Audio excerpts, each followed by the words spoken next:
రైతులకు నమస్కారం. రైతులు చాలా మంది అడిగే సందేహాలు అంటే ఇన్ని రోజులు మీరు చెప్పిన కే పవర్ కానీ సిగాక్యూర్ కానీ వాడాము. ఇప్పుడు ఈ క్లైమేట్ అనేది అరటికి చాలా అనుకూలంగా లేదు. ఈ 20 నుంచి 30 రోజులకు గెలలు అనేవి కటింగ్ అవుతాయి. ఈ టైంలో ఎలాంటి యాజమాన్యాలు పాటించాలని అడుగుతున్నారు. ఆ సందేహాలన్నీ సార్ని అడుగుదాం. సార్, ఇప్పుడు మన రైతులు చాలా మంది ఇప్పుడు వచ్చి 20 నుంచి 30 రోజుల్లో చాలా క్రూషియల్ టైం ఇది. ఏమేమి సమస్యలు వస్తాయి, దానికి ఏమేమి యాజమాన్యం తీసుకున్నామని అడుగుతున్నారు సార్. ఓకే, సో రైతు సోదరులకు నమస్కారం అండి. నా పేరు కృష్ణరామరెడ్డి. సంపూర్ణ గెలల యాజమాన్యము 20-30 రోజుల్లో మనం ఏ మెథడ్స్ ద్వారా చేయొచ్చు అనేది మనము తెలుసుకుందాము. సో ఓన్లీ కెమికల్ ద్వారానే కాకుండా సో 3-4 రకాలుగా చేసుకోవచ్చు సతీష్. అంటే ఒకటి బయలాజికల్ కంట్రోల్. ఇప్పుడు ఏదైతే మనం సిగాక్యూర్ ఇచ్చినామో సో న్యాచురల్ బయలాజికల్ ప్రోడక్ట్.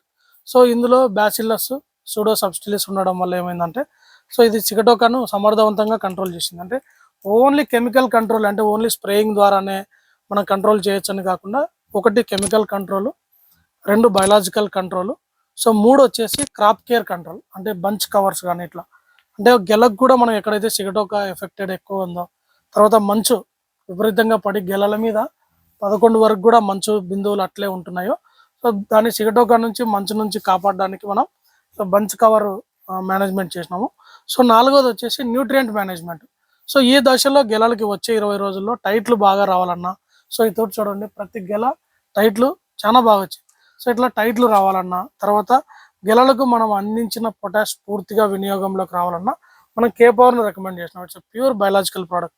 ఎందుకంటే చలికాలము తక్కువ ఉష్ణోగ్రతలు ఉండడం, తక్కువ పగటి కాలం ఉండడం వల్ల ఏమైందంటే న్యూట్రియంట్ అప్టేక్ సైంటిఫిక్గా కానీ ఎక్కడైనా కానీ చలికాలము ఆల్ స్టొమాటోస్ అంటే పత్ర రంధ్రాలన్నీ మూసుకొని పోతాయి.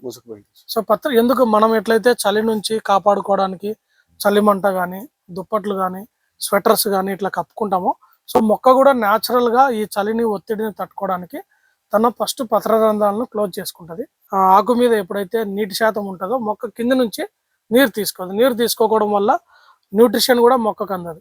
సో దీనివల్ల ఏం చేస్తుందంటే న్యూట్రిషన్ కూడా అప్టేక్ పెంచడానికి మనం పొటాష్ సమర్థవంతంగా వినియోగించడానికి మనం కే పవర్ రికమెండ్ చేసినాం.